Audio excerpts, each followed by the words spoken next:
welcome to a new Harry's Garage video, and today's car is the Toyota GR Yaris.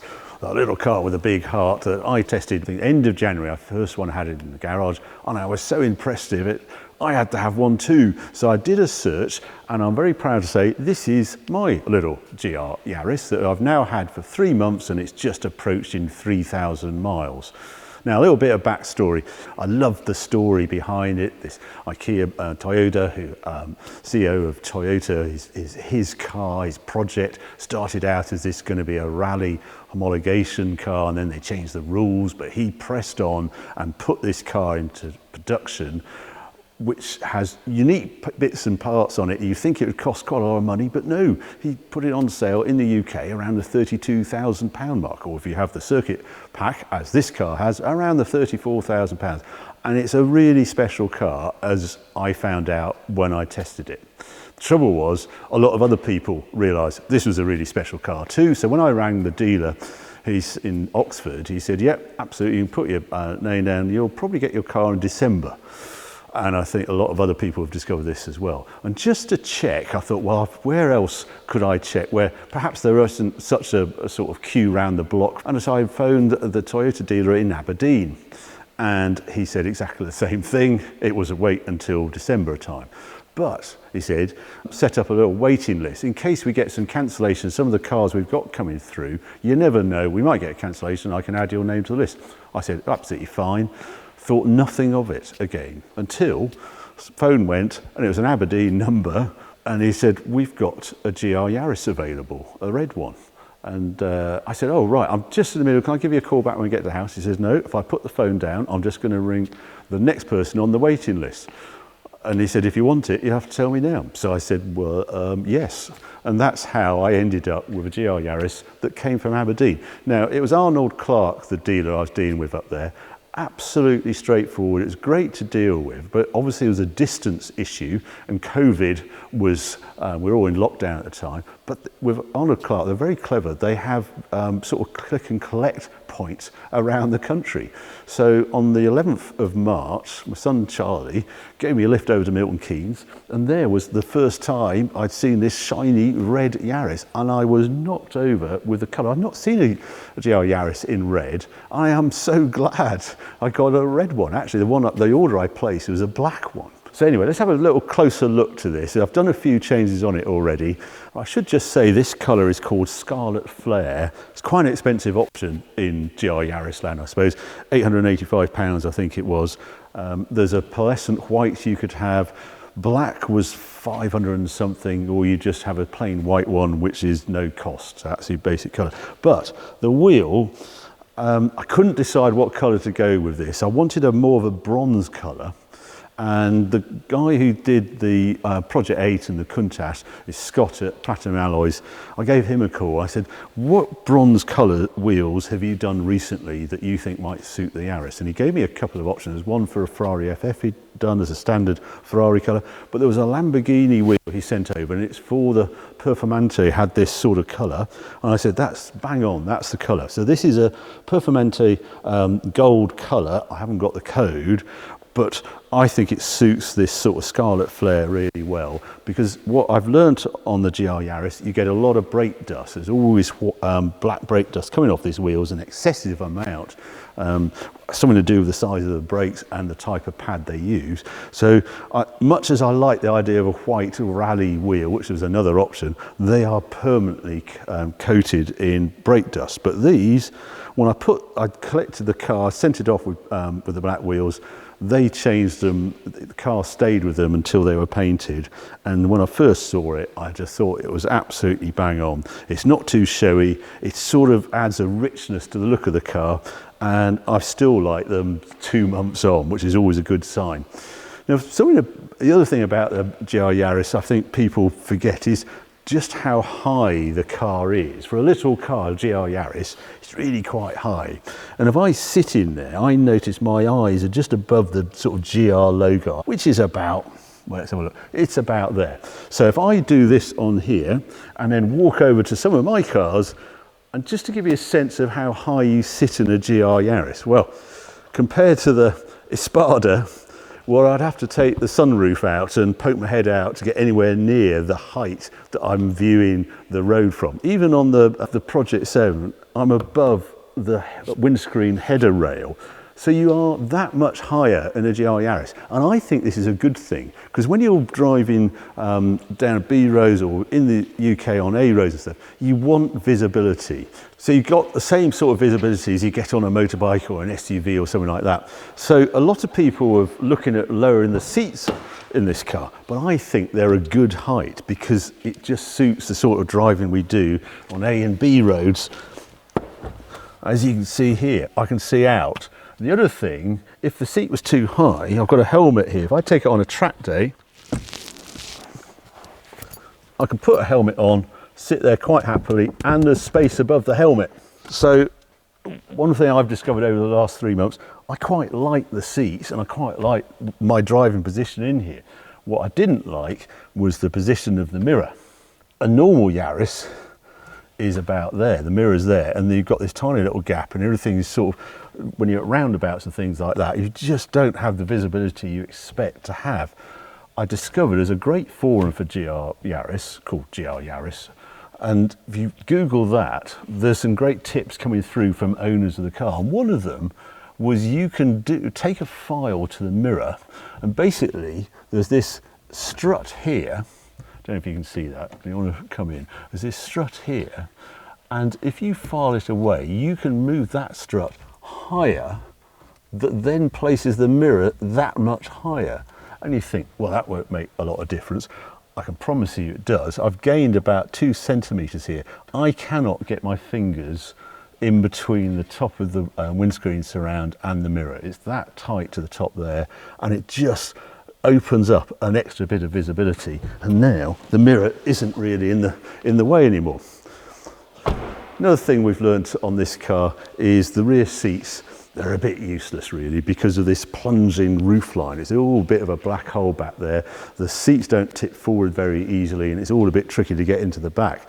So what we've ended up doing, if you tip the seats down on your GR Yaris, you actually get a perfectly flat floor. And we've ended up using this like a bit of a van. And so the seat's flat floor, and I've got this low bay protector, which I think came out of the X5, and we've had all sorts in there. We've had wheels, taking the bins out, just stuff. But we've basically, the GR Yaris has turned into a bit of a van for us. Now I keep saying we about this car because it doesn't actually live in the collection here. It lives outside the house, because I thought it's a Toyota Yaris. We can all use this. The whole family can use it. So I insured it for everyone to use. What's actually ended up happening is me and my son run around with it almost 95% of the time. So I thought in this one, it'd be quite useful to get my son Charlie to join me. He's 25. He has a different opinions on cars to me because he's a young whippersnapper and I'm an old fart. So I'm going to drive this up to my favourite bits of the road. Charlie's going to join us there, and we'll talk a bit more how we're getting on living with this GR Yaris. Right, this is just in normal. As you step in the car, I haven't adjusted anything.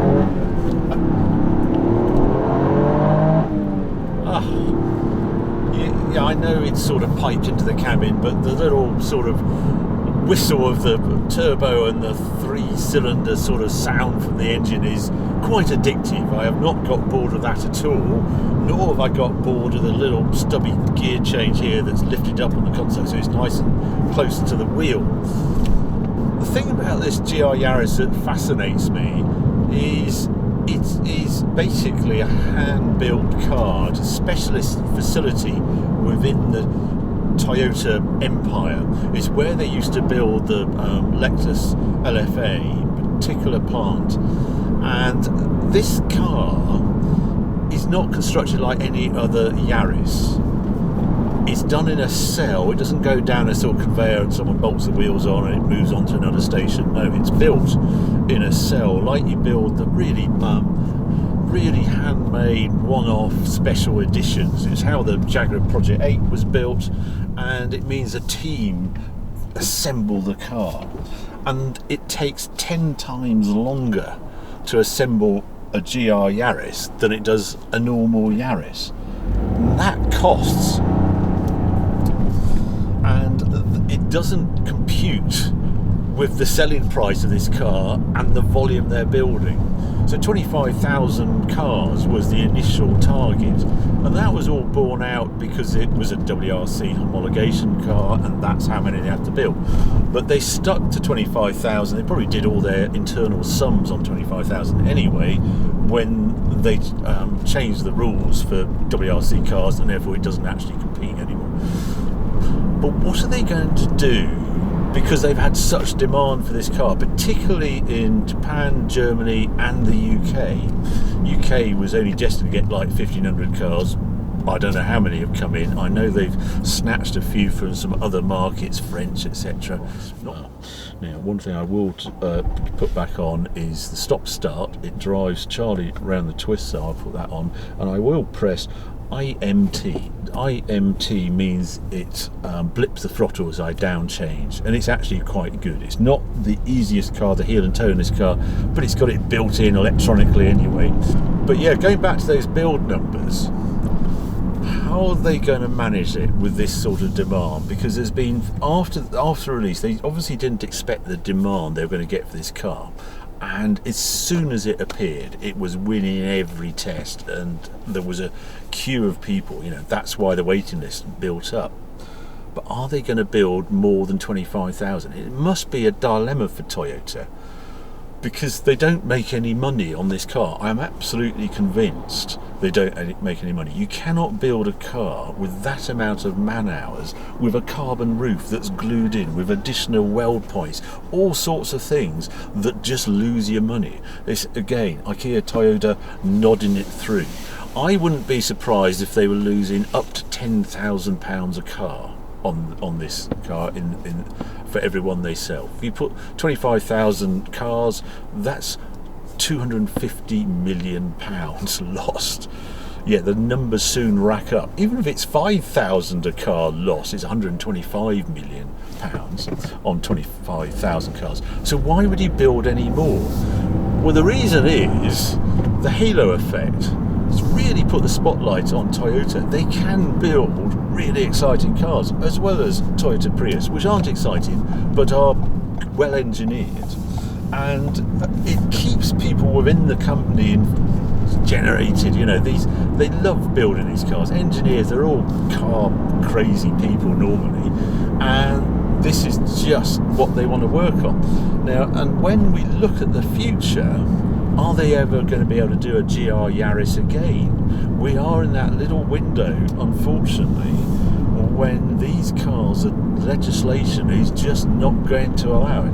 You know, you think May 22, we've got speed limiters coming into cars, and then you've got Euro 7 engine regs coming in probably 2025, where you can forget about trying to build a 260 horsepower 3-cylinder 1600cc in rally weapon like that. It just doesn't happen under Euro 7 regs. And it's all got all, as you saw there, lane departure, etc., which I can turn off on a button on the wheel. It's got all that stuff that will see it through to 23, 24. So I think they will build some more.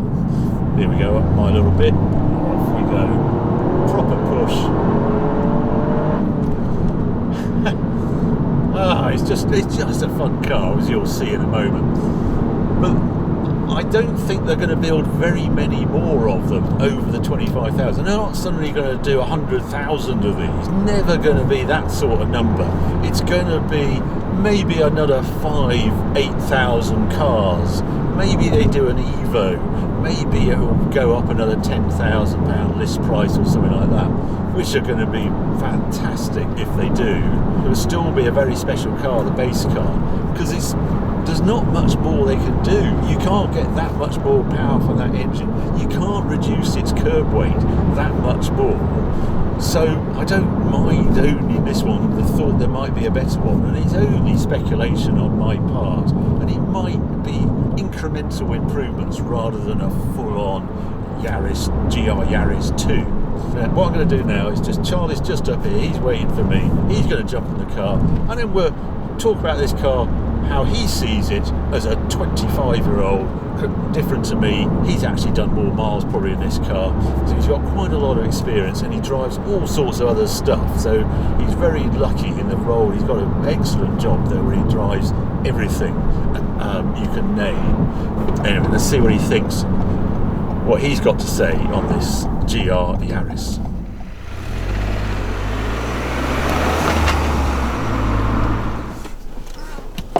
Hello, Charlie. Hello. Hello. I'm driving your car. You are? Yeah. Well, I'm lucky. Yeah, you've done better with this car than me. Each time I come home, I think I'll take the Yaris. Strangely, it's disappeared. Yeah. Yeah. Wonder how many miles you've done in it. God, I've done 2.5. Done, yeah, just over 2,600. I've probably done 1,800 to 2. It's not right. It's all gone wrong. But what's the longest journey you've done in it? I've come back from Cornwall in one. Right. But that was Cornwall on a Friday in the lovely sun. So it was changeover day, and it took 7 hours to get home. So oh, right. Oh, in bank holiday weekend when everybody bank holiday weekend half on term. A Friday. Yeah. Not the time to be driving back from Cornwall. And the GR Yaris didn't really score on that. The dynamics weren't tested at any Not moment. really. Not at 4 miles an hour crawling past Stonehenge. Oh, No, it's painful. not really. Yeah, it was painful. Won't do it again. So, apart from that, what was it like on the motorway?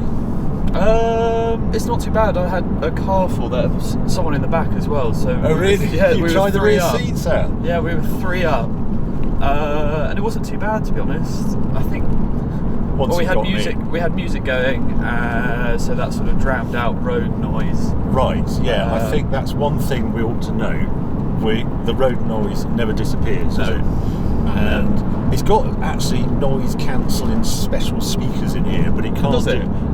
it can't do anything about the road noise. That's just permanently there, and you need, you have the music on or whatever, or you're on the road, you forget about it. But if you're with conversation like we are, you notice it, Yeah. don't you? You do notice when you haven't got radio or anything on, or not on the phone, and you're like nothing playing, and you're doing 60 miles an hour. You sort of, I have found myself saying to myself, "This is a noisy car." Yeah. It's sort of the only sort of equivalent is like GT3 Porsche road noise. It's getting there, isn't it? And I remember Ian Litchfield, he said when he put it up on the ramp, they couldn't get over all the subframes are bolted directly to the body. So it's, because it's a homologation special, that's what you do. Road noise wasn't a requirement very high up when they were developing it. So understandable though. Yeah. And you've got on all right with CarPlay, haven't you? Yeah. Well, that's the thing. I just plug my phone straight in. Yeah. It just sort of works. So It's it means that circuit pack option means when you don't get the map. When you feel, I press map now, function not available. Yeah. So, but does that actually come up with a map? If you've got CarPlay, does that actually come up with a map? I plug it in. And the other thing that annoys me on CarPlay is you've got to have the cable in, and the USB port is right here. My phone on, oh, right. Yeah, but I think. But yeah, if I plug it in, I just put Waze on there, and it works. Oh, right. So the lack of navigation on here doesn't matter. I don't care. It's non-issue. Non-issue. Oh, that's interesting. And then, I mentioned Ian Litchfield, when I did road test one, I did think, should I have the dampers fitted, the damper kit? I haven't actually done it. You spoke to him the other day. Yeah, I spoke to him yesterday actually. Yeah. And they're sort of coming in drips and drabs from Nitron. Right. So they're sort of batch order. Do it. Yeah. I mean, I feel a bit of a con because the circuit pack, you get tougher dampers with it. There we go. Sorry, I'm just going around my favourite little beds. It just flies round this sort of thing. So one of the things that I do as soon as I get in, like it's now become habit, I press IMT. I hate the stop start, so that button gets pressed. Yeah. And then the other one is that one on the wheel, the lane departure, which just screams and shouts at you. And those are like default. I do with my seatbelt on, IMT A button on, and it's now become part of my muscle memory. Right. And what about sport and track? Do you bother with that? Sometimes. I put it to sport sometimes coming along here. You feel as though you should. I find you should do that, but you don't really notice it in daily driving. Not daily driving, but you do actually notice when you put it in sport, you know the tight bit up here. Oh, okay. You do notice the rear pushing you round. Right. To get round. You shouldn't tell your dad stuff like that, really. I shouldn't, but you can tell. You can. So on track, So yeah. It does feel like it does something. It's not just a little marketing switch. But you're right at the outer limits, aren't you? You need to be pushing on to make that work. Yeah. Yeah. And if I go back to home, let's just have a look. Latest MPG 29.2, and I've never reset that since we've had it. So over the 2,600 miles, 29.2 MPG, which isn't bad really. But then it never does journeys that warrants the 30 odd MPG that you do on a motorway. This car will never really do motorway trips. It literally does roads like this. Yeah. So it's not exactly conducive to a high MPG. We are quite lucky where we live that we do roads like this, and that's why we own something like this, really.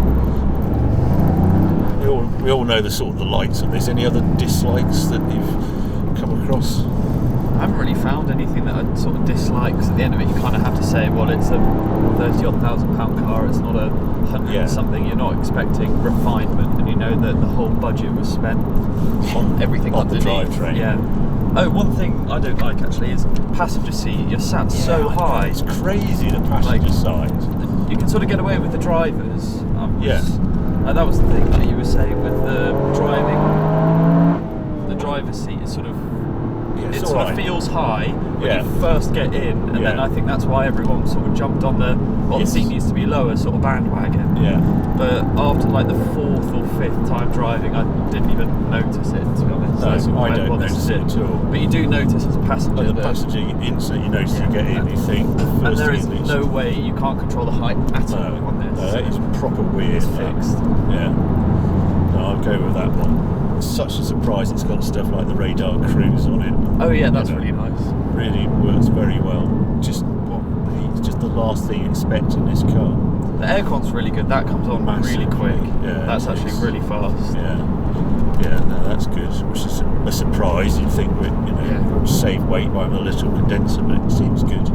So yeah, I grumble about this lead. I just don't like the way it's always on show. Every time I get in, there's a phone cable on show, but I know someone who has spoken to the guys at Oxford Car Audio, and they have done a wireless, so you don't have to plug your phone in, so it can be done. Oh right, so you could do it by Bluetooth. Yeah, if you wanted to.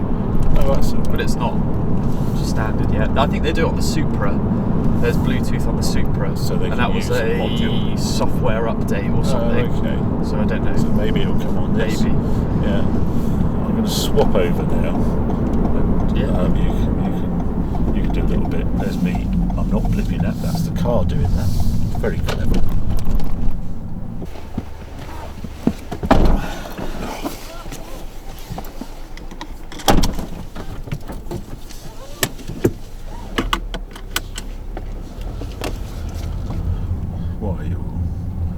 While you're turning that around, I know I took a photo of the service costs. I was a bit surprised when I looked at those actually.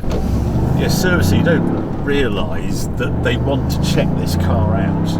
So they would like to carry out 6-month safety check, which is a bit of a surprise, which is only recommended and it's only £50. But you do an intermediate service, which is oil change, at 6,000 miles. So there's a service due on this car every 6,000 miles. Is that the same as GT86? I haven't checked. I doubt it. I think it's just on the GR Yaris.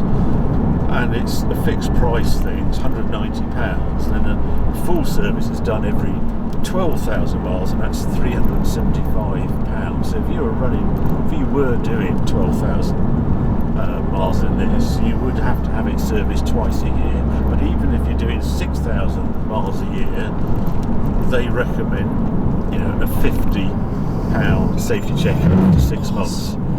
We used to have, the pool car before this was your Alpha, your Giulietta, and this just feels different sort of space. It's just because it's a manual, the turbocharged lightness just has a completely different feel about it. And I keep telling myself it's a 1600cc engine. It just doesn't feel, it has so much mid-range grunt in it. You sort of sit between 4 and 5, and then that's when it sort of like gets all very happy and excited. Yeah, and you use all the gears because it's not over-geared. It's not one that's been geared for, amazing CO2 on the motorway. They're all usable gears, which is good. I think second takes you to 62 miles an hour, I think it is. Oh, really? Yeah. I knew you'd like that fact. Yeah.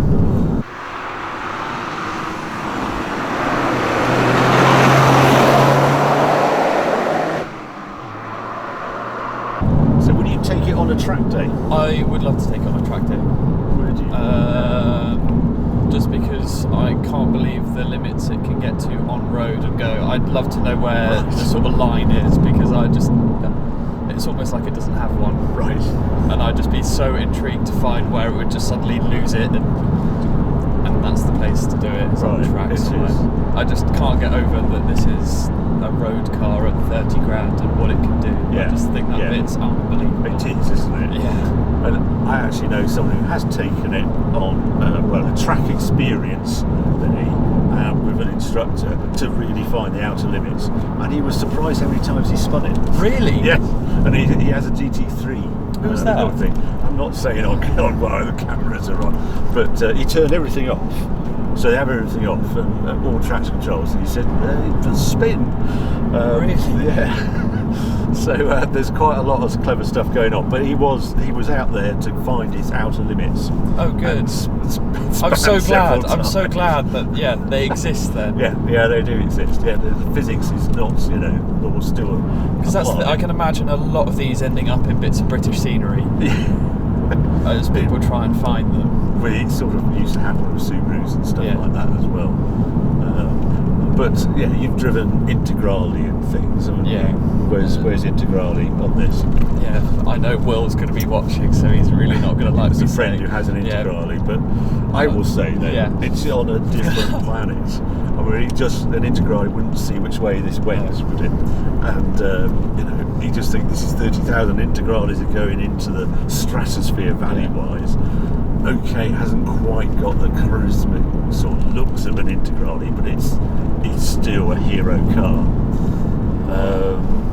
Your car is a Clio Trophy. Yep. How about comparing this to a Clio Trophy? They do the same job, but they do it so differently. And you've got one like naturally aspirated, yappy, zingy, light, front-wheel drive. Loads of visibility because it's basically 2005, so everything was sort of greenhouse. They didn't have to worry about these whopping great sort of pillars. Yeah. But then you just sort of can pull yourself out of anywhere in that thing. You've driven that on track a lot. Done track days with that. It's just terrorise everyone, don't you? But that you do the exact same thing in this. You would terrorise things that you have absolutely no right to in this. Which is part of the fun. But that's part of the appeal. Yeah. But this is four-wheel drive and it's bigger and it's more powerful, so it's a different drive. But then this is 30 grand and a trophy's still sort of 10-ish, I guess. Yours, isn't it? And I've owned the trophy. Well, we've had the trophy in the family for 15 years. 16. 16. Yeah, I suppose so. 2005. I suspect this might be around a bit as well, unless they bring out an Evo version that we can't resist. I suppose that's the only thing that would tempt me out of this. I think. You think you'd have a more hardcore one of these? That's the dilemma. That's why I don't know. But I was thinking that's the only possible reason I could see to get out of this, because there is enjoyment to be had from this 30,000 weapon grade crazy B-road car that came from Toyota and has a 5-year warranty sticker in the back window. Well, the sort of equivalent was the Alpine A110, wasn't it, when they brought the S out? And I don't know how well received the S has been. It's sort of slightly firmer and this, that and the other, and that sort of defeated slightly the point of the Alpine, which was meant to be was meant to do like roads like this, like really well. I would own this over the Alpine personally, because it's more round, it's more usable with its, being a 3-door hatch. While if I'm going to have a mid-engine, small, nimble car, there's other others I would choose before the Alpine, but it's still a fantastic car.